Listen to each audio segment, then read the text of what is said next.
Vriende, kom ons sit net so, dan gaan ons net 'n gebed saam doen. Vader, baie dankie vir u wonderlike goedheid, genade en guns oor ons. Baie dankie vir die wyse waarop u vir ons sorg en die wyse waarop u vir ons onderneem. En ons eer u ook vanmôre vir elkeen wat met 'n blymoedige hart gegee het, ook vir hulle wat direk inbetaal in die bankrekening van die gemeente en hulle wat so getrou is, Here, om maandeliks en dikwels, Here, meer as wat hulle kan by te dra tot die werk van die Here. En ons dank u daarvoor en ons eer u en ons aanbid u as die gewer van alle goeie gawes, terwyl ons vra, Here, dat u elkeen ryklik sal seën met al die geestelike seëninge in Christus Jesus ons Here. Dankie, Here, dat ons weet dat wanneer ons maandeliks daardie salaris of pensioen of geldjie ontvang, dat dit 'n gawe uit u hand is. Dankie dat ons kan bid vir wysheid in die spandering daarvan. En Here, bo alles dat ons u kan eer as die een wat vir ons die oplossing vir ons sondeprobleem kom skenk het. In Jesus Christus ons Here. Dis seker die grootste probleem waarmee die mens worstel. En dankie dat ons vanmôre kan sê ons is vry, ons is waarlik vry, omdat Christus ons vrygemaak het.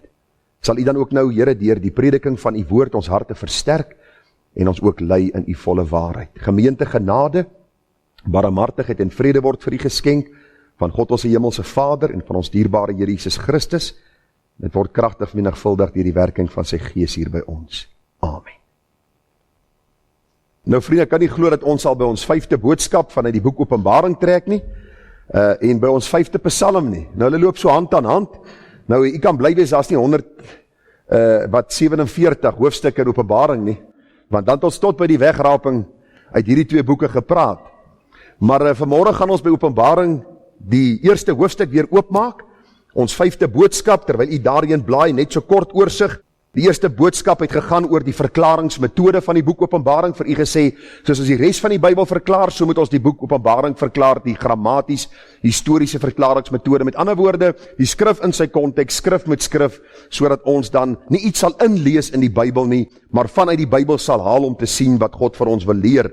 Vir u gesê dan ook, dat daar 7 hoofmomente in die boek is, en dan ook die skrywer is Johannes, die apostel van die Here Jesus, en die doel waarom hy geskryf het, is om vir ons te sê dat die koms van die Here is naby. Die tweede boodskap het gegaan oor die 6 redes waarom ons kennis moet opdoen van die boek Openbaring en dan ook die wederkoms van die Here. Ons het in ons derde boodskap die eerste 3 verse verklaar, en dan het ons in ons 4de boodskap verse 4 tot 8 verklaar, en vanoggend gaan ons by vers 9 tot omtrent vers 20 stilstaan, in vanmôre se boodskap, en dan volgende week Sondagoggend.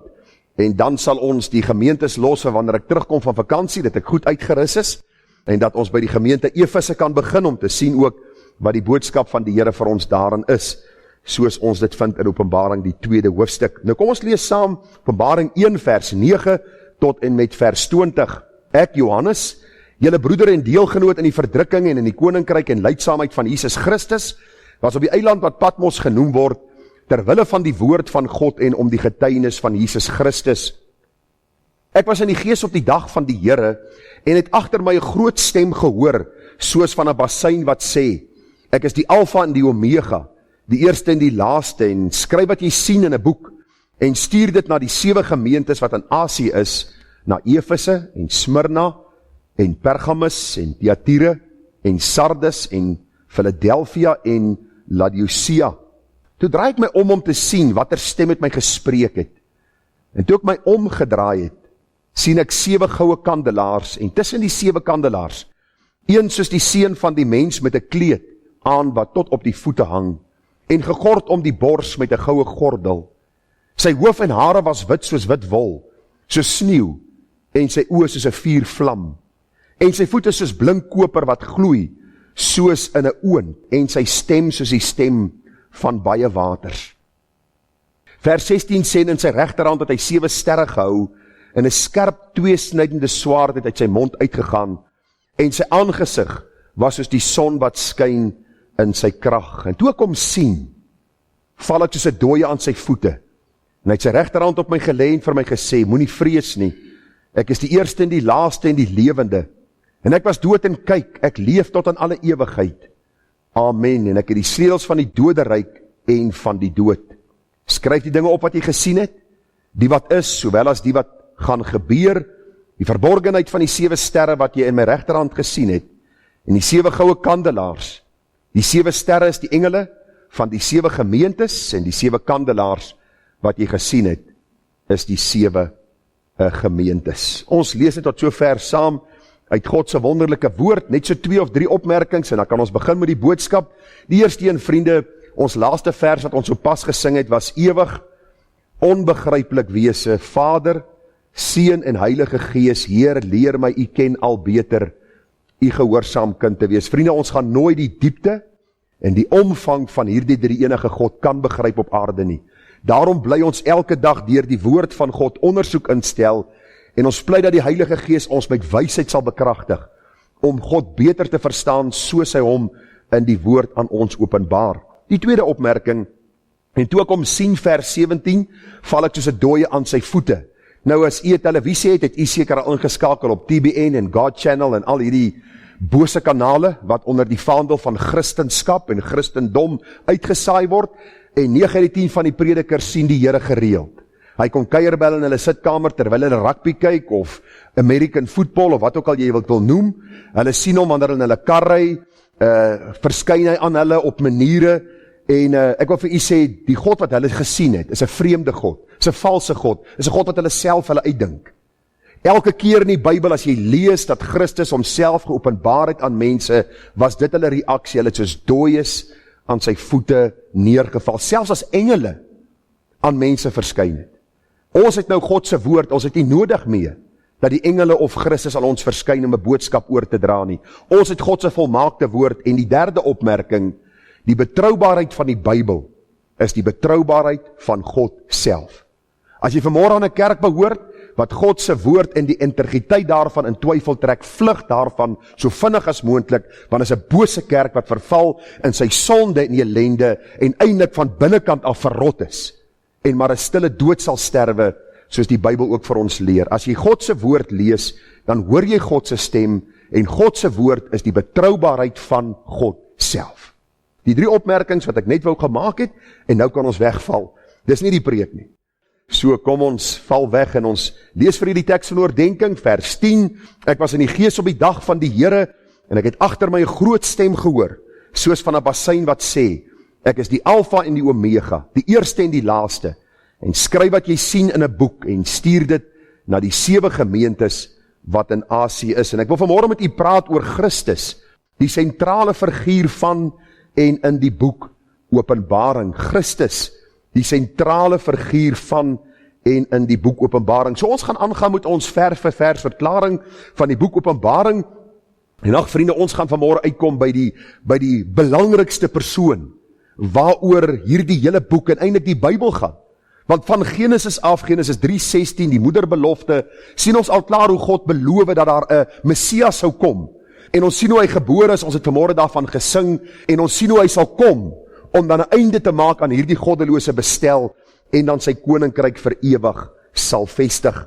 Maar ons lees vanmôre daar in vers 9, die woorde van Johannes. Hy sê, ek Johannes, julle broeder en deelgenoot in die verdrukking, u sal sien, ek het sekere woorde onderstreep, julle broeder en deelgenoot in die verdrukking is onderstreep, en in die koninkryk en lydsaamheid van Jesus Christus, was op die eiland wat Patmos genoem word, weer 'n keer onderstreep ter wille van die woord van God, en om die getuienis van Jesus Christus. Nou vriende, toe ek hierdie boodskap voorberei het ek net besef dat Johannes op hierdie eiland beland het, omdat hy aan die Here Jesus Christus behoort het.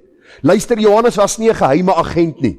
Hy was nie 'n 007 soos ons het ken vandag, en so onder die radar beweeg, sodat niemand geweet het, hy is 'n kind van die Here nie. En ek wil vanmôre hier begin met u te praat oor die gedagte van, om as u bely u behoort aan die Here, om verander dit te wys, en aan hulle dit te sê, en deur jou lewe te demonstreer. Dis tog die doel van om 'n kind van die Here te wees. Om 'n kind van die Here te wees beteken dat hierdie gebed wat ons bid, laat u koninkryk kom, 'n werklikheid word met my wedergeboorte, en dan ook met my lewe, om verander te vertel dat ek aan die Here Jesus Christus behoort, sodat hulle ook weer op hulle beurt aan die Here kan behoort en by die Here kan uitkom. Maar interessant, een van die groot predikers, C.H. Spurgeon, het gesê, As jy aan die Here behoort, of bely jy behoort aan die Here, en jy gee nie om ander siele vir die Here te wen nie, is jy heel moontlik nie 'n kind van die Here nie. Daarom, vriende, is godsdiens of Christendom nie 'n persoonlike saak, waaroor jy nie praat nie. Baie kerke, en toe ons groot geword as kinders, sou jy vir mense gevra het, ken hulle die Here, dan is hulle antwoord, luister boetie, dis 'n persoonlike saak hierdie. Dis tussen my en die Here. Ja, tussen jou en die Here in die eerste plek. Jy moet die Here jou God lief hê met jou hele hart, en dan jou naaste. Dan moet jy vir ander gaan vertel dat jy aan die Here Jesus behoort, en dit gaan heel moontlik vir jou probleme op die hals haal. Glo my. Jy sal nie gewild wees nie, jy sal nie in die kringe wees van die wêreld waar hulle jou gaan ontvang en vir jou baie liefde gaan bewys nie. En dis presies wat met Johannes gebeur het. Hierdie man was op hierdie stadium hier in die 90 jaar gewees, 93, 94, daar rond, en nog steeds was hy na die eiland Patmos verban, omdat hy 'n duidelike getuienis was vir die Here Jesus Christus, en dan ook dat hy die enigste verlosser is. Jy moet onthou, in die tyd van Johannes was die Romeine aan bewind, en luister vriende, hierdie manne het vereis dat jy Caesar moet aanbid, die koning of die leier van die Romeinse volk, en die Christene was vervolg, was letterlik doodgemaak in arenas en met die swaard gedood. Hoekom? Omdat hulle gesê het, Caesar kan nie God wees nie, want hy's 'n verganklike mens, hy gaan sterwe, soos ons gaan sterwe. Daar's een wat gesterf het en opgestaan het, dis God wat mens kon word, het Jesus Christus, en hy gaan kom om ons weer te kom haal, en daarom het hulle geweldige verdrukking beleef. Daarom maak u gereed, as u werklike getuie vir die Here wil wees, sal u verdrukking hê. Verdrukking begin baie keer in jou familiekring. Baie keer jou eie man of jou eie vrou, baie keer jou kinders, baie keer jou familielede, baie keer jou bure, baie keer mense by jou werksplek, wat agter hulle hand sal praat van jou, en as jy miskien by hulle wil 'n draai maak, wat nooit beskikbaar sal wees nie, want hulle wil nie hoor van die Here Jesus Christus nie. Hulle het nie 'n probleem met jou nie, hulle het 'n probleem met die God wie jy dien. En daarom is daar vandag so min onderskeid tussen die kerk en die wêreld. Hoekom?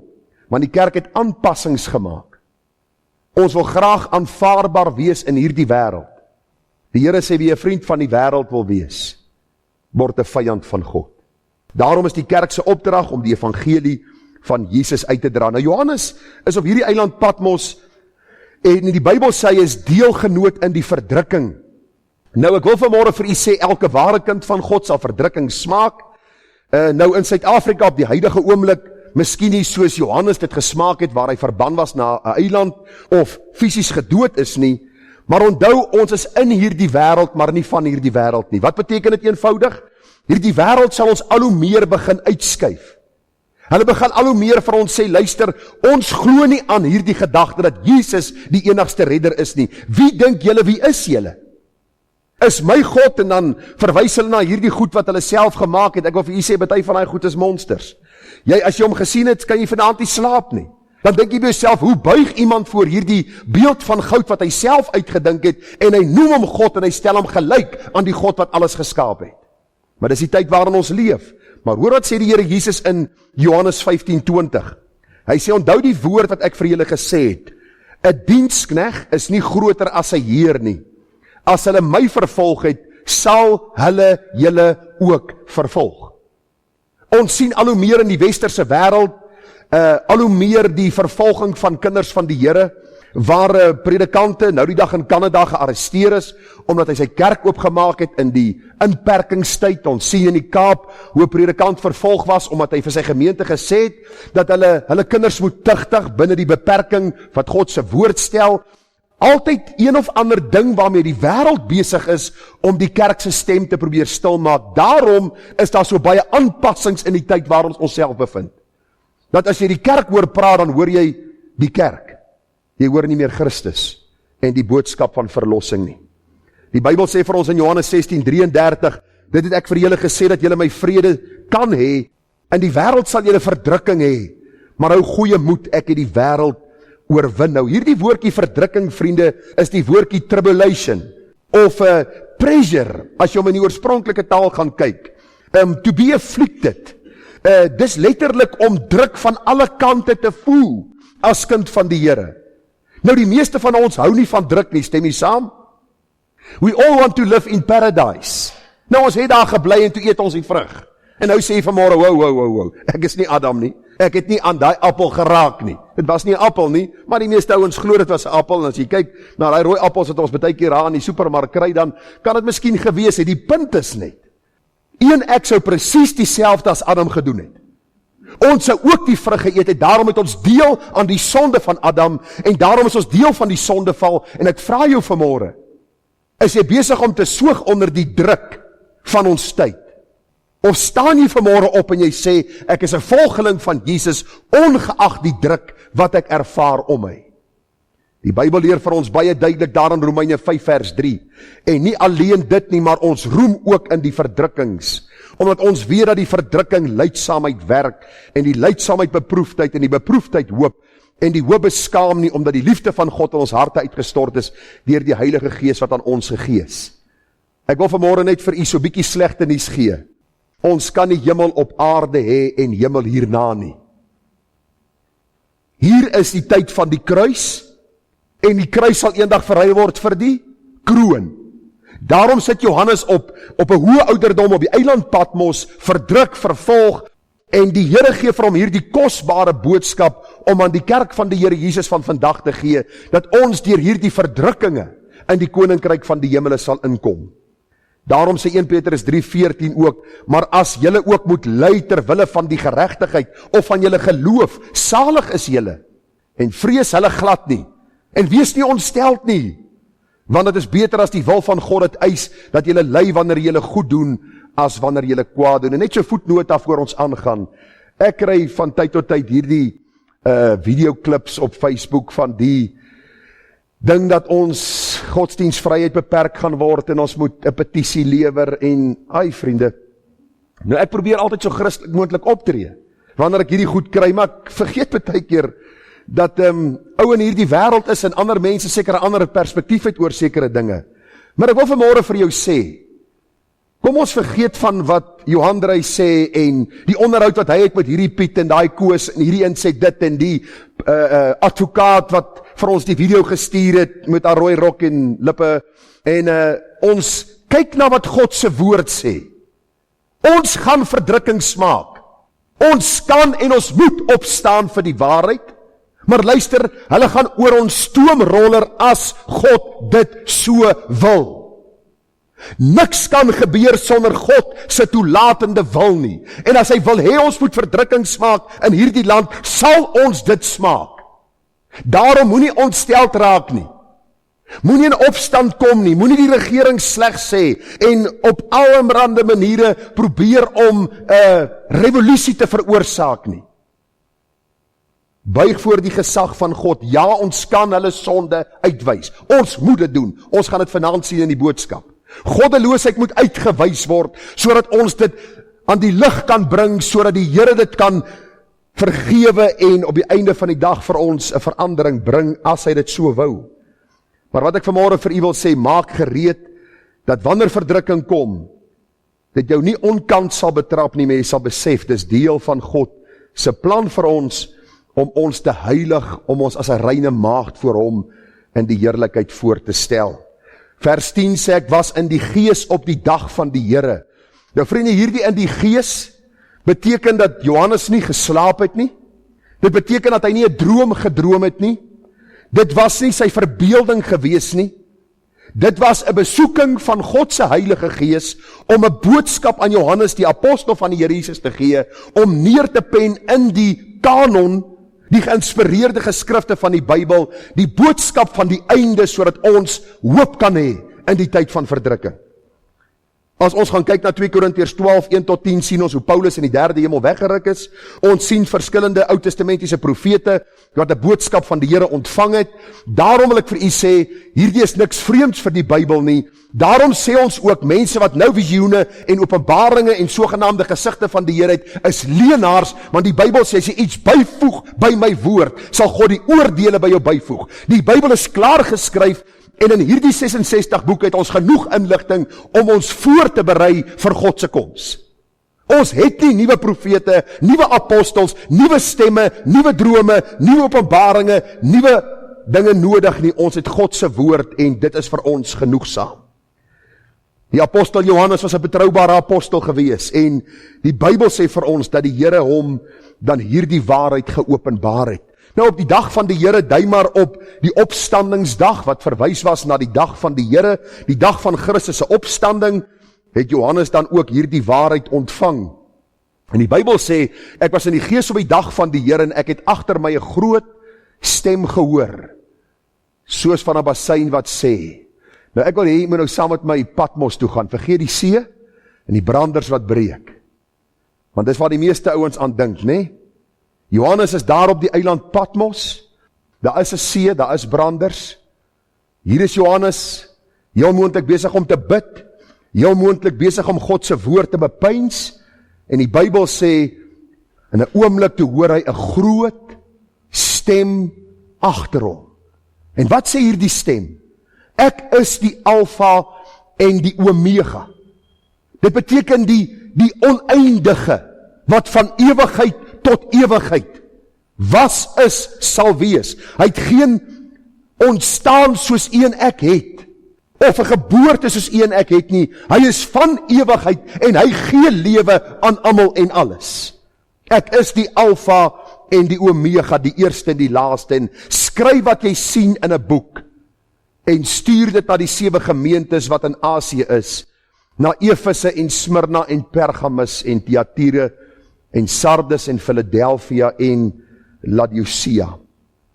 Die Bybel sê, toe draai ek my om te sien watter stem met my gespreek het.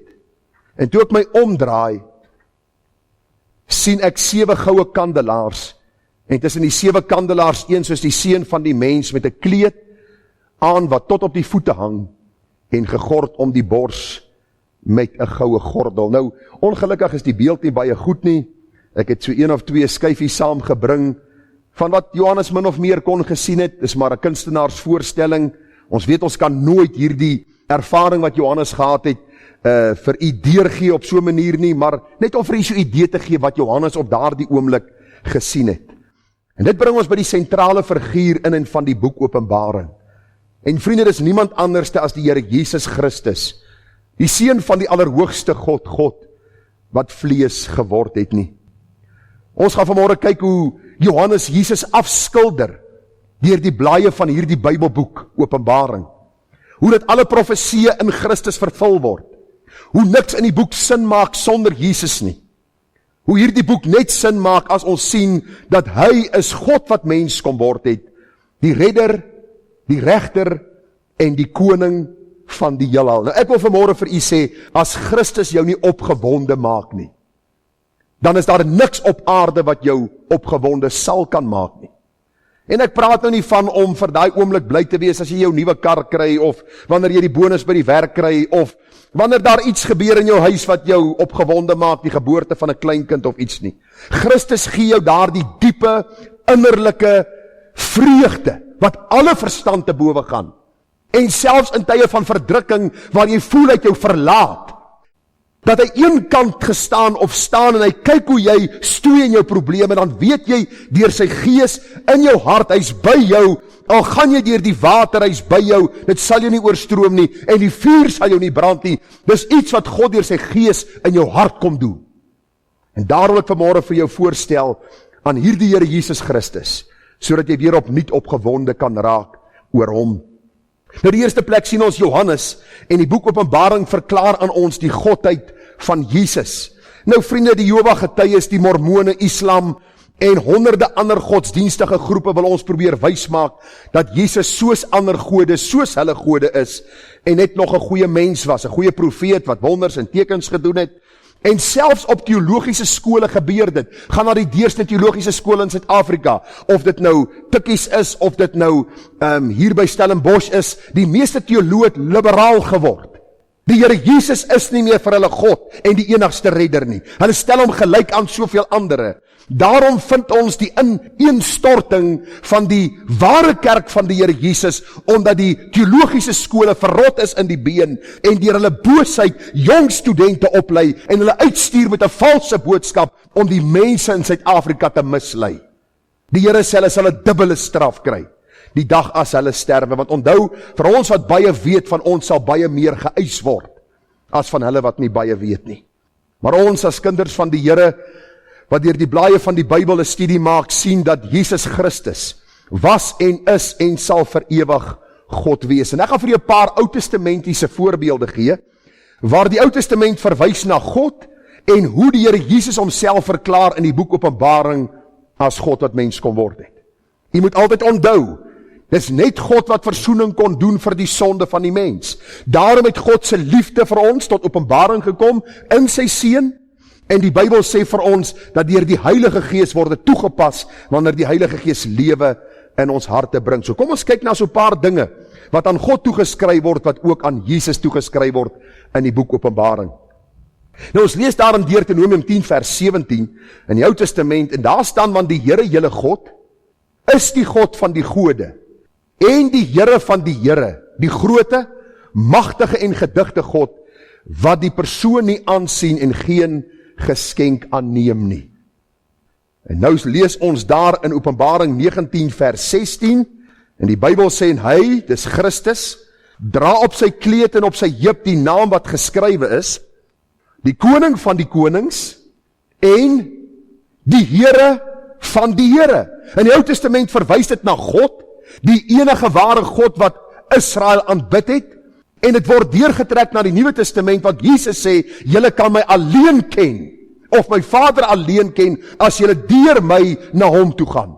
Die Here Jesus sê baie duidelik, as julle my nie lief het nie, kan julle my Vader nie lief het, wat my gestuur het nie. Luister, daar bestaan nie so iets soos, ek het God lief, maar ek het Christus nie lief nie. Daar is vandag 'n beweging in ons land, wat geweldig veld wen. Nou, hulle het verskillende vertakkings, en ek kan nie oor alles praat nie, ek het al reeds daaroor gepreek, dis die Israel visie, en deesdae die Jewish roots, mense wat wil teruggaan na die Ou Testamentiese verbond, en hierdie groep sê, waarvan baie blankes deel is van, sê dat Jesus Christus, die Christus van die Nuwe Testament, is eintlik 'n vervloeking. Want ons aanbid hierdie Yahweh, die God van die Ou Testament. Vriende, van hulle het Bybels geskryf, dwaase, wat dwaase lei, om in 'n gat te val. Luister, ek is vanmôre hier om vir u te sê, jy glo die Bybel, of jy glo dit nie. As jy nie vanmôre geloof het in God se woord nie, pleit en vra, dat hy deur sy Gees die waarheid aan jou hart sal openbaar, dat jy Jesus sal sien, as God wat mens kom word het, voor hierdie Christus jou eendag sal oordeel. Dis die feit op die tafel, dit help nie mee, in hierdie laat uur, ons is besig om doekies om te draai nie. As jy nie vanmôre glo dat Jesus Christus die enigste weg na die Vader is nie, sal jy die heerlikheid van God nie sien nie. Hoor dat sy Spreuke 3 vers 11. Nou praat Salomo oor God self, hy sê, my seun, verag die tug van die Here nie, en laat sy kastyding in jou nie weerstand wek nie, want die Here tugtig hom wat hy lief het, ja, soos 'n vader die seun in wie hy behaag het. Hoor hoe pragtig kom op die boek Openbaring, en hy maak hierdie toepassing op Christus. Openbaring 3 vers 19 lees ons, Jesus sê, almal wat ek lief het, bestraf en tugtig ek. Wees dan ywerig en bekeer jou. Dieselfde verwysing na God in die Ou Testament, en wat hy doen, word van toepassing gemaak op Christus hier in die boek Openbaring. Baie besonder Daniël 7 vers 9, en ek het bly kyk, totdat trone reg gesit is, en 'n oue vandag gaan sit het, sy kleed was wit soos sneeu, en die hare van sy hoof soos skoon wol, sy troon was 4 vlamme, die wiele daarvan 'n brandende vuur. Ons het vanmôre gelees, uit Openbaring 1 vers 12, toe draai ek my om te sien watter stem met my gespreek het, en toe ek my omgedraai het, sien ek 7 goue kandelaars, en tussen die 7 kandelaars, een soos die seun van die mens. Sy hoof en hare was wit soos wol, soos sneeu, en sy oë soos 'n vuurvlam. Nou daar is nog nie een wat gebore is op hierdie aarde, van die grootste kerkvaders, tot die slimste mens wat nog sal leef, wat die drie enige God vir ons sal kan verklaar nie. Ons sien ietsie van dit in die Bybel, en ons verstand kan nie altyd om dit kom nie, maar daar is hierdie waarheid wat God geopenbaar het, wat ons in dieper aanbidding lei, sodat ons kan sê, Vader, Seun en Heilige Gees, Heer, leer my u ken al beter. En glo my, die Bybel sê vir ons, dat die Here Jesus hierdie waarhede al hoe meer en meer deur sy woord aan ons sal verklaar. Ek lees in Jesaja 44 vers 6, so sê die Here, die koning van Israel en sy losser, die Here van die leerskare, ek is die eerste en ek is die laaste en buiten my is daar geen God nie. Verwysende na God in die Ou Testament, die verbondsgod, die God van Israel. In die Nuwe Testament lees ons presies dieselfde, wanneer dit praat oor die Here Jesus Christus, Openbaring 1:17, en toe ek hom sien, val ek soos 'n dooie aan sy voete, en hy het sy regterhand op my gelê en vir my gesê, moenie vrees nie, ek is die eerste, en ek is die laaste, en kyk, ek kom gou en my loon is by my, om elkeen te vergeld soos hy werk sal wees, ek is die Alfa en die Omega, die begin en die einde, die eerste en die laaste. Jy moet 'n bietjie studie gaan maak. Wie het die hemel en aarde geskape? Die Bybel sê God die Vader, God die Seun en God die Heilige Gees. Wie het Jesus uit die dode opgewek?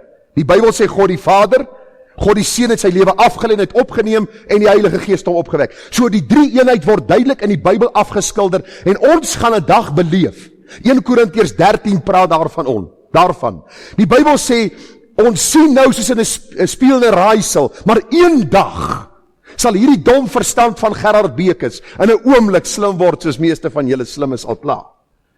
Ek is nie baie slim wanneer dit by hierdie goed kom nie, maar ek bestudeer dit en ek sien die waarheid daarvan en ek sê Here, alhoewel ek nie alles verstaan rondom dit nie, gryp my hart hierdie waarheid vas en sien ek uit na die dag wanneer my oë van geloof hierdie waarheid sal aanskou. Jy het nie nodig om jou verstand eenkant te sit om die Bybel te lees nie. Inteendeel, God gebruik die wysheid van sy woord deur sy Gees om jou te onderrig en jou te wys wie jy is. Ek dien die Here nou 32 jaar en na 32 jaar kom ek agter, luister, hierdie is 'n wurmpie. Is 'n stofdeeltjie. Luister, daar's min mense in die wêreld wat weet van Gerard Bekes. Ek is niks. Hierdie God is groot, uit hom, deur hom en tot hom is alle dinge. Daarom wil ek nie my gelyk stel aan hom en vir hom sê, Here, kom sit op hierdie bank, dat ons gesels, dat u self bietjie aan my verduidelik nie. Die verwaandheid van die mens sal erger gaan tot die dag van God se oordeel. Die Here openbaar en verklaar sy woord aan ons, wanneer ons se nederigheid buig en sê, Here, ek is stof, ek is nietig, maar u is my skepper, u onderhou my, en ek vra dat u my wysheid sal gee. Kom ons kyk gou vinnig hoe Johannes Jesus in die boek Openbaring verklaar, nie net as God wat mens kom word het nie, maar ook die verskillende name wat hy gee aan die Here Jesus in die boek Openbaring. Nou ek het so 21 name gekry. Nou ek gaan al 21 in detail bespreek. So ek sien is daarom nou is 10 voor, so half hoort ons. Nee, ek gaan net vir u die name noem. As ek te vinnig gaan, kan u vra, kan ek vir die e-pos stuur met die notas. Maar die Bybel sê, Jesus is die getroue getuie. Openbaring 1 vers 5. Hy is die getroue getuie. Hoekom is hy die getroue getuie? Want die Bybel sê, Numeri 23:19, God kan nie lieg nie. Hy lieg nie vir ons nie. Die Bybel sê, hy is geen man dat hy sou lieg, of 'n mensekind dat het hom sou berou nie. Sou hy iets sê en dit nie doen nie, of iets spreek en dit nie waar maak nie. Die Bybel sê, hy is die eerstgeborene uit die dode, ons het laasweek daaroor gepraat, met ander woorde, in rang is hy die hoogste. Voor hom het mense opgestaan, hy is die enigste wat opgestaan het om nooit weer te sterwe nie. Hy is die owerste oor die konings van die aarde. As u saam met ons Psalm 2 deurgewerk het, sal u gesien het dat die Bybel vir ons sê, dat die konings van die aarde vrede moet sluit met Christus, voordat die oordeel van God kom.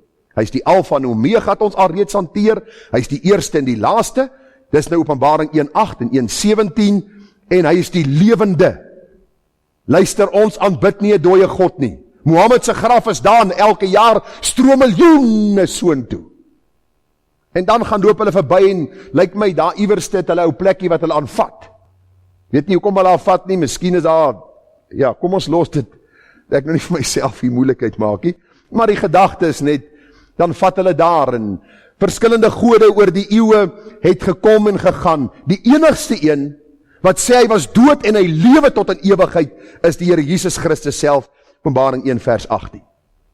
Die een wat die 7 sterre in sy regterhand hou, wat wandel tussen die 7 goue kandelaars, ons sal later sien in die boodskappe, dit verwys na Jesus as die hoof van sy kerk.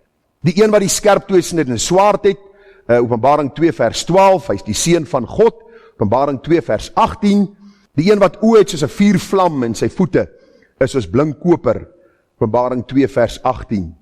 Die een wat die 7 geeste van God en die 7 sterre het, Openbaring 3 vers 1. Hy word genoem die heilige, die waaragtige, wat die sleutel van Dawid het, wat oopmaak en niemand sluit nie, en hy sluit en niemand maak oop nie, 3 vers 7. Die Amen, die getroue en waaragtige getuie, die begin van die skepping van God, Openbaring 3 vers 14. Die leeu wat uit die stam van Juda is, die wortel van Dawid, met ander woorde die vervulling van die profeseë, Openbaring 5 vers 5, die lam van God, 5 vers 6, 6 vers 1, hoofstuk 7 vers 9 en 10 en 8 vers 1, hy is ook die heilige en waaragtige heerser, Openbaring 6 vers 10, hy is die getroue en waaragtige, Openbaring 19 vers 11, hy is die woord van God. As jy nou na Johannes 1 gaan kyk, sien jy die ooreenkoms, Openbaring 19 vers 13, hy is die koning van die konings en die Here van die Here, Openbaring 19 vers 16, hy is die koning wat regeer, Openbaring 20 vers 6, ek is die wortel in die geslag van Dawid, die blink morgenster, Openbaring 22 vers 16. Dis die name wat ons van die Here Jesus vind in die boek Openbaring. Nou vriende, baie interessant is, ons sien ook Jesus in die boek Openbaring as die verheerlikte hoëpriester, wat wandel tussen die kandelaars, wat dui op Jesus se betrokkenheid by sy kerk, as hoof van sy kerk. So ek gaan net vir u 'n paar van hierdie momente hanteer. Nou ons sien dit daar Openbaring hoofstuk 1 tot hoofstuk 3. Johannes sien die Here Jesus tussen die 7 kandelare, en die 7 sterre verwysende na die 7 predikers, wat deel is van die kerk van die Here Jesus, en die gemeente moet onderrig. En die Bybel sê dat Christus is die verheerlikte hoëpriester, wat hoof vorm van sy kerk. Luister, hy is nie gelyk aan ons nie, hy is nie daar om deur ons gekorrigeer te word nie, ons val in onder sy gesag en onder sy hoofskap. Kolossense 1:18 sê, en hy is die hoof van die liggaam, naamlik die gemeente, hy wat die begin is, die eerstgeborene uit die dode, sodat hy in alles die eerste kan wees. Vriende, luister, as ons deur die 7 gemeentes werk, sal ons elke keer sien, dat die Here Jesus, wat die harte van die gemeente ken, en die gemeentelede, wys 'n sonde uit in hulle lewe, en hy sê, bekeer julle. Draai die oor, luister en bekeer julle. Waarom kan die Here dit sê aan die gemeentes? Omdat hy die hoof is, hy het aan die kruis gesterf, om die gemeente vry te koop, deur sy bloed. Nou, dit is nogal hartseer, dat ons nie meer in ons tyd die verpligte weermag het, van 2 jaar nie. Nou, miskien is hier vanmorgen ouens wat nie saamstem daarmee nie, maar iets wat my opgeval het, en die polisie wat ons in was, wat my opgeval het is, as jong polisman, het ek 'n sersant gehad, 'n ondersersant, nou vir vrouens wat nie altyd die range ken nie, 'n ondersersant, die bynaam was gewees 'n blygemaakte konstabel. Hy het maar net 'n rang gekry om so bietjie, rang te trek en jou so bietjie rond te jaag en eintlik jou net moeg en moedeloos te maak. Maar luister, as jong polisman was ondersersant Oosthuizen my pelotonsersant, en ek was vir hom bang. As hy sê so, dan sê ek is reg. As hy sê hardloop so toe, dan sê ek vir hom ek is nou daar. As hy vir my sê tel hierdie ding op, dan doen ek dit. En ek onthou eendag het ek so bietjie toe ons masseer, ek weet nie of ek gedagdroom het nie, het ek uit pas geraak, en hy stop ons, hy sê jy kom hierso. En ek stap na hom toe, ek was 17 jaar oud, net uit die skool, en hy vat my pet en hy trek hom oor my kop, en hy slaan my met sy kop. Dat ek vir u sê, ek het nog nooit weer, sover ek kan onthou, uit pas gegaan het. My hart is nou uit pas, hy het my miskien te hard geslaan. Ek sal hom moet opspoor en miskien 'n eis instel teen die staat, soos die ouens vandag doen. Maar die beginsel wat ek wil neerlê is, hy was 'n eenvoudige mens, 'n ondersersant, 'n blygemaakte konstabel, en ek as konstabel, of student sê eerder, het my onderwerp aan sy gesag. Hy was my hoof aangestel, en ek het gedoen wat hy vir my gesê het. As hy vir my sê hardloop, dan doen ek dit. En as u mooi gaan kyk, dan sien ons in die Bybel, dis dieselfde beginsel, wanneer dit kom by die Here Jesus. Ons is nie daar, om hom heeltyd te bevraagteken nie. Ons is nie daar om nuwe goed in sy kerk in te bring nie. Sy woord is betroubaar en die bron van waarheid, waardeur die hart aangeraak word en siele verander word. Daarom is hy die hoof en hy die volste reg. om vir ons opdragte te gee, maar ook hy tree vir ons in. As ewige hoëpriester bid hy vanmôre vir ons. Gaan lees Johannes 17, die hoëpriesterlike gebed. Hy tree vir sy kerk in, en daarom, vriende, het ons hoop en moed vir die dag van môre. Luister, wie ook al nou die 1 November aan bewind gaan kom, wie ook al bevind gaan kom, Suid-Afrika gaan brand. Nie brand omdat hulle soos hooligans alles afbrand en ons nie kos en al die goeders het nie, maar omdat die Here sê het hierdie aarde berei vir die dag van oordeel. Gaan lees 2 Petrus, die elemente sal verbrand, en hy gaan 'n nuwe hemel en 'n nuwe aarde skape, soos hier vir ons op die kaart aangedui word, waar geregtigheid sal heers. Nou ek weet nie hoe lyk so aarde nie. Alles in ons land en in ons wêreld, of die meeste van die dinge is maar redelik korrup. Maar die Here Jesus as hoof van sy kerk beloof vir ons 'n koninkryk, waar hy as hoof nie net nou regeer oor sy kinders nie, maar ook eendag sal regeer, waar ons sondeloos saam met hom sal wees. Jesus het aan die einde van sy aardse bediening beloof, Matteus 28:20, en kyk, ek is met julle al die dae tot aan die volëinding van die wêreld. Hy is die verheerlikte hoëpriester, maar vriende, die Bybel sê ook vir ons in Jesaja 41:10, ons moenie bevrees wees nie, want die Here is met ons. Hebreërs 13 vers 5, hy het gesê, ek sal jou nooit begewe en jou nooit verlaat nie. Daarom kan ons met alle vrymoedigheid sê, die Here is vir my 'n helper en ek sal nie vrees nie. As jy deur tye van stryd, versoekings, beproewings, siekte gaan, voel dit of die Here ver is. Daar is so 'n lied wat sê, voel jy soms of die Here te ver is? Twyfel jy soms aan God se bestaan? En dis wat die duiwel wil doen, om in ons harte hierdie onsekerheid te bring, hierdie twyfel te bring. Is dit 'n God van liefde wat dit aan jou doen? Vriende, luister. Hierdie God van liefde weet presies wat om in my lewe toe te laat, om my eendag rein voor hom te stel. Daarom, laat God toe in jou lewe om te doen wat hy doen. Hy gaan dit in elk geval doen. Vra, Here, onderwerp my wil aan u wil, sodat daar nie 'n rebelsheid in my hart teenoor u as leier van die kerk na vore kom nie. Maar Here, dat ek my sal onderwerp aan u soewereine wil. Baie interessant, soewereiniteit beteken dat God in elke opsig, oor die hele wêreld, selfs in die hemele, die mag het om te doen net wat hy wil. Dis 'n God wie ek wil aanbid. Hy word nie gedikteer en gemanipuleer deur my nikke en grille nie. Hy het 'n ewige plan, en daarom verander hy my, maar hy sê ook vir my, moenie vrees nie. Al voel dit of die Here somtyds ver is. Job sê op 'n stadium, hy sê, al wil God my doodmaak, nogdan sal ek op hom hoop. Hoekom? Want Christus is die opstanding en die lewe. Die Bybel leer vir ons, hierdie aardse tentwoning word afgebreek. Luister, al voel jy soms of God sy rug teen jou op jou gedraai het en teen jou werk, dit is nie waar nie.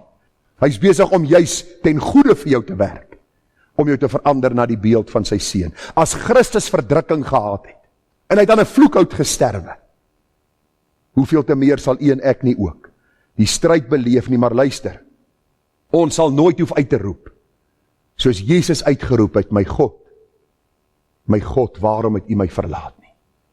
Dis die hoop van ons as kinders van die Here, dat ons nooit die vrees hoef te hê dat ons van God verlate sou wees, wanneer die sonde oor Christus uitgestort word nie, want ons is gered uit genade. Sy geregtigheid het ons sin geword, en hy sê, deur sy gees woon in ons harte, daarom sal hy ons nooit begewe, nooit verlaat nie, en hy kan nie lieg nie. Daarom is dit ons hoop. Ek wil net gou vinnig oorgaan, die volgende een, hy is die een wat aanbiddingswaardig is. Jesus word aanbid op sy troon. Openbaring 4 vers 8, ek gaan net so 1 of 2 uittreksels vir u lees. Die Bybel sê, die 4 lewende wesens het elkeen vir homself 6 vlerke gehad, en hulle was rondom van binne vol oë, en hulle het sonder ophou dag en nag gesê, heilig, heilig is die Here, God die Almagtige, wat was, en wat is, en wat kom. Met ander woorde, hulle aanbid die Here Jesus as God die Almagtige. Vers 9, elke keer as die lewende wesens heerlikheid en eer en danksegging aan Christus bring, wat op die troon sit, wat tot aan alle ewigheid lewe, val die 24 ouderlinge verteenwoordigend van die kerk, ons sal daaroor praat, voor hom wat op die troon sit, en aanbid hom wat tot aan alle ewigheid lewe. Net so kort gedagte hieroor, aanbid jy hom alreeds? Luister, ek vra jou die vraag, Is daar 'n daaglikse aanbidding van die Here Jesus in jou lewe nou, hier op aarde? As jy sê nee, dan wil ek jou vra, hoekom wil jy hemel toe gaan? Want dis wat ons daar gaan doen. Ons gaan hom aanbid, wat sy lewe vir ons kom gee het, en die res van die goed weet ek nog nie. Ek het nog nie 'n kans gehad om maar bo uit te kom en te vra, Here, wat gaan ons verder doen as net aanbidding van U nie? Maar ons hele wese, ons hele lewe, die heerlikheid, die ewigheid gaan gevul wees met aanbidding van Jesus Christus. As jy nie nou tyd het vir aanbidding nie, waarom wil jy eendag in sy heerlikheid wees? Ek vra jou, daar moet tyd wees. Vanmôre, ons gaan vanaand bietjie Psalm 5 kyk daarna. Daar moet tyd wees om hom te aanbid vir wie hy is en vir wat hy vir ons kom doen het. Luister, ons aanbidding is nou baie keer beperk. Beperk in die sin dat ons moet sonde stoei. As jy nou vanmôre iemand is wat weet wat dit is om binnekamer toe te gaan en te bid, sal jy weet van die worstelstryd in gebed. Maar luister, aanbid hom wat tot in alle ewigheid lewe. Die derde gedagte, ek sien die tyd is verby.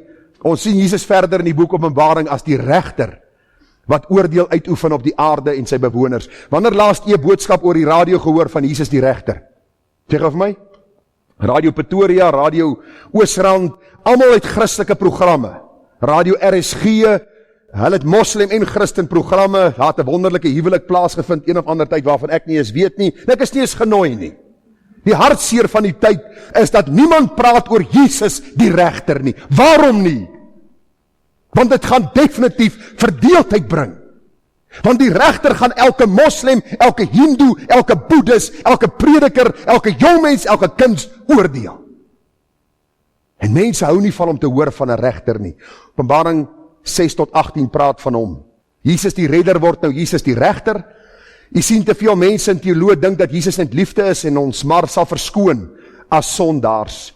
Die wat so dink is verkeerd. Jy sien, ons moet nooit vergeet dat die liefdevolle God ook 'n God van geregtigheid is, wat sonde en sondaar sal oordeel. Vanaand Psalm 5 praat baie duidelik daaroor.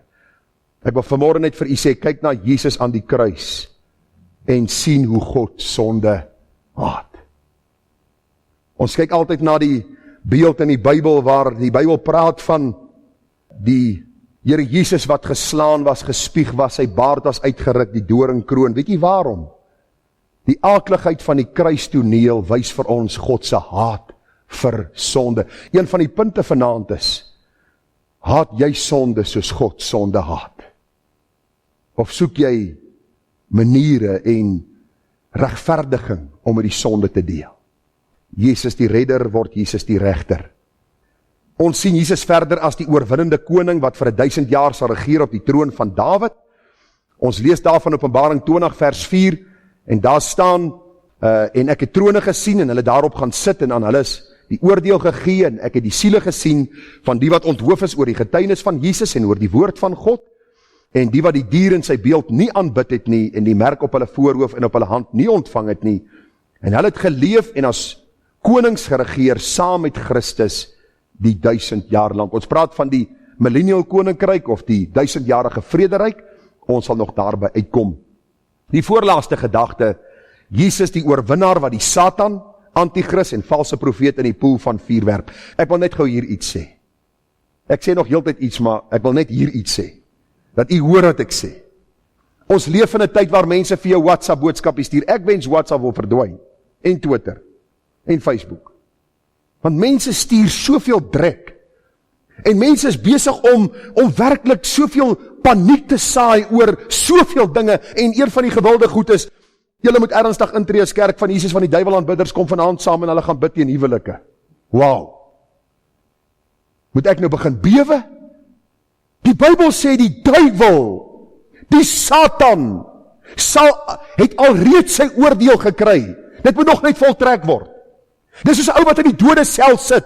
Die oordeel is klaar uitgespreek en hy wag vir daardie oordeel om voltrek te word. En ons maak van die duiwel asof hy Christus se gelyke is. Hulle is besig om arm te druk. En dan wen die Here en dan wen die duiwel. En dan kom die Here weer met 'n sterk poging en die engele kom help hom. Vergeet daarvan. As jy so Jesus aanbid, bely hom as 'n afgod. En kom by die Christus van die Bybel uit. Wie is hy? Hy het alreeds in Openbaring 20 en 22 gesê, hy sal die Satan, die Antichrist en die valse profeet in die poel van vuurwerp, saam met almal wat sy naam nie bely het nie. Gaan lees Openbaring 20 vers 12 tot 15. Hy sit op die groot wit troon, en hy gaan elkeen oordeel wie sy name nie geskryf is in die boek van die lewe van die lam nie. Vriende, die Bybel sê vir ons in Openbaring 20, ek lees vir u, vers 10, en die duiwel wat hulle verlei het, is in die poel van vuur en swavel gewerp, waar die dier en die valse profeet is. En hulle sal dag en nag gepynig word, tot in alle ewigheid. Ek hoor mense sê, ons gaan lekker party in die hel. Lekker musiek en 'n dop, ek hoop as 'n kroeg daar, lekker arrogant, wanneer jy nou God se genade geniet, en 'n finansie ontvang elke maand om te eet en te drink, dan sê baie braaf om te praat van die hel. Luister, dit sal 'n plek van ewige duisternis wees, waar die Satan jou sal tempteer, en God hom sal oordeel daaroor, vir ewig lank. Ons moet tog nie dink, dat die duiwel enige mag het, teenoor die Here Jesus Christus nie. Martin Luther het gesê, even the devil is God's devil. Hy is 'n geskape wese, wat alreeds die oordeel van God ontvang het, wat voltrek moet word. Die Bybel sê, ongelukkig, of gelukkig, u kan nou self besluit, is daar ook 'n groot wit troon, en as bevind is dat iemand nie opgeskryf was in die boek van die lewe nie, is hulle in dieselfde poel van vuur gewerp, as waar die duiwel, die dier en die valse profeet sal wees. Dit sal 'n verskriklike plek wees. Ek het nou die aand 'n boodskap geluister van Dr. John MacArthur oor die hel. En die volgende dag het ek met Calvin daaroor gepraat. En vir hom in detail verduidelik die poel van vuur. Ons sê, ons weet nie ons kinders oor hierdie goed praat en dit sal hulle bang maak hulle goed bang. Dat hulle by die oplosser kan uitkom en die oplossing Jesus Christus. Ons sê, ons kan nie ons kinders kerk toe bring nie, want die prediking is vir hulle te hoog. Luister, Jesus gebruik die kinders as voorbeeld en sê, laat die kindertjies na my toe kom, aan hulle behoort die koninkryk van die hemele. Luister, redding is nie my jou saak nie. God open die hart om sy waarheid te ontvang. Daarom hoor jy van baie ouer mense wat vir jou sê, ek het op 8 of op 9 of op 10 jarige ouderdom by die kruis uitgekom. Hoekom? Want God die Heilige Gees oortuig van sonde, hy skenk lewe, hy skenk vergifnis. Hy doen dit deur die prediking van die woord. As jou kind nie nou gewaarsku word en hy sterf, sal hy God se oordeel ondergaan. Dis nodig dat ons weer sal hoor, dat Christus is soewerein, hy sit op die troon, die vyand is geen gelyke vir hom, of een wat hom sal kan oorwin nie.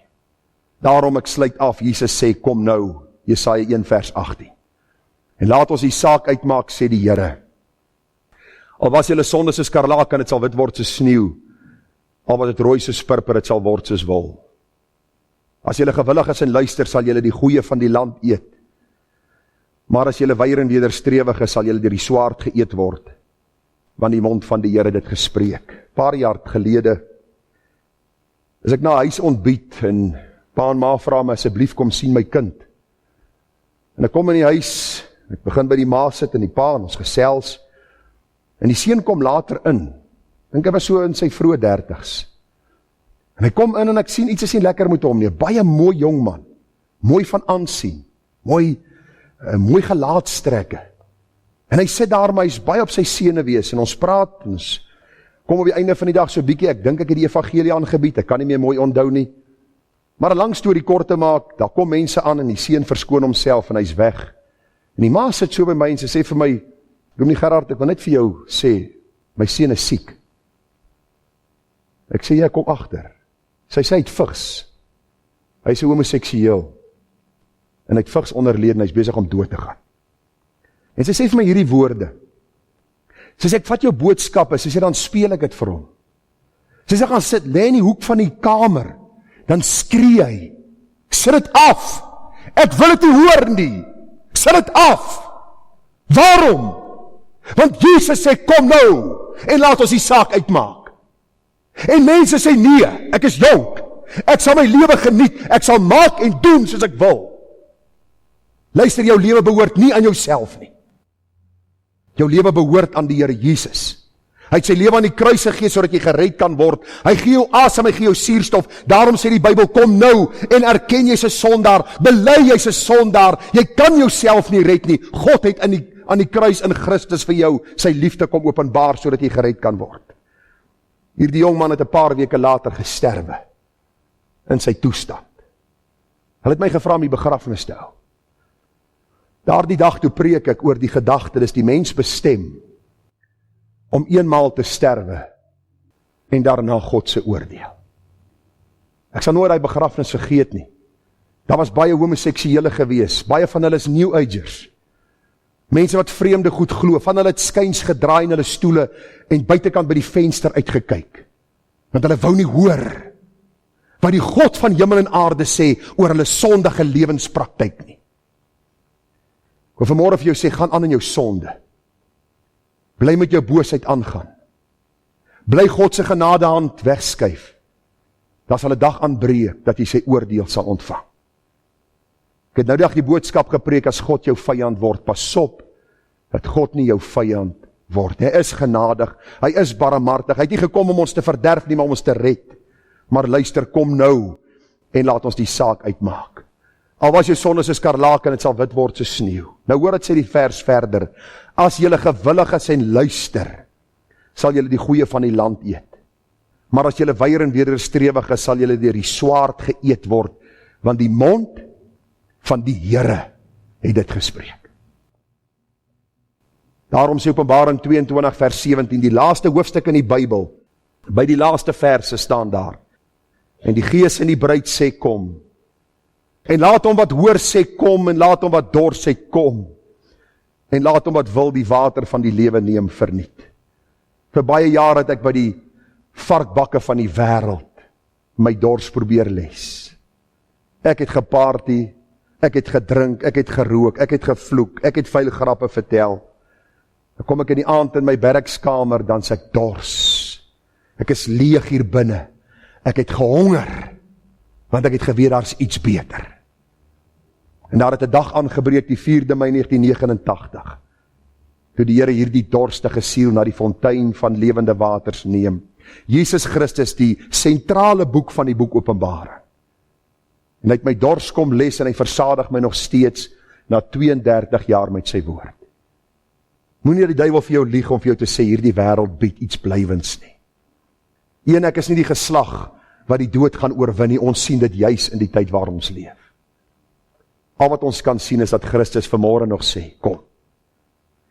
Almal wat vermoeid en belas is, ek sal julle rus gee. Soek die Here terwyl hy te vind is, roep hom aan terwyl hy naby is. Maar daar is 'n voorwaarde, ons moet ons sondige praktyk los. En ag vriende, die Here is die een wat hierdie lewe gee, wat hierdie genade skenk. Mag u en ek ook vanmôre sê, Here, ek kom. Ek kan nie langer nie. Hier is ek verlang om die dors te les in my siel, maar bo alles om saam met u in u heerlikheid te wees. Kom ons bid saam. Here, watter wonderlike genade boodskap. Die sentrale figuur in die boek Openbaring is Jesus Christus. Die verlosser, die koning, God wat mens kom word het, maar ook die regter wat sal oordeel. Die oorwinnaar oor die Satan, die dier en die valse profeet. Die een wat vanmôre nooi en sê, kom drink van my die lewende fontein. Here, as 'n mens is eenmaal gedrink het by die fontein van lewende waters, dan kan jy nie iets anderste geniet nie. Dan besef jy hoe soet is die water van Christus. Hoe soet is sy lewe in jou lewe. En ag Here, ek het vanmôre daaraan gedink in my binnekamer, dat God het die hart van die mens sy woonplek kom maak deur die wedergeboorte. Wanneer die Gees lewe gee en verlossing en redding vind plaas, dan kom woon Christus deur sy Gees in ons harte en hoe soet is dit net nie.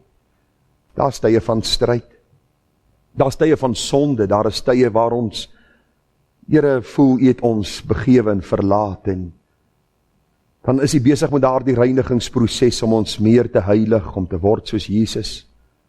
En dan weer daardie soete tye waar voel of ons hart uit ons binneste wil spring, want ons is intens bewus van u liefde vir ons. En ag Here, dit is die pad wat ons sal stap tot ons u sal sien. En dan sal daar nooit weer sonde, nooit weer stryd, nooit weer versoekings, nooit weer beproewings wees nie. 'n Heerlikheid saam met u. Daarom pleit ek dat mense nie vanmôre hier sal sit en sal luister. En die kortstondigheid van die lewe en sy sonde en sy genietinge bo Christus sal stel nie. Ag Here Jesus, ek bid, wees sondaars genadig. Ons bid dit in u naam, omdat ons weet u is die hoorder van ons gebede.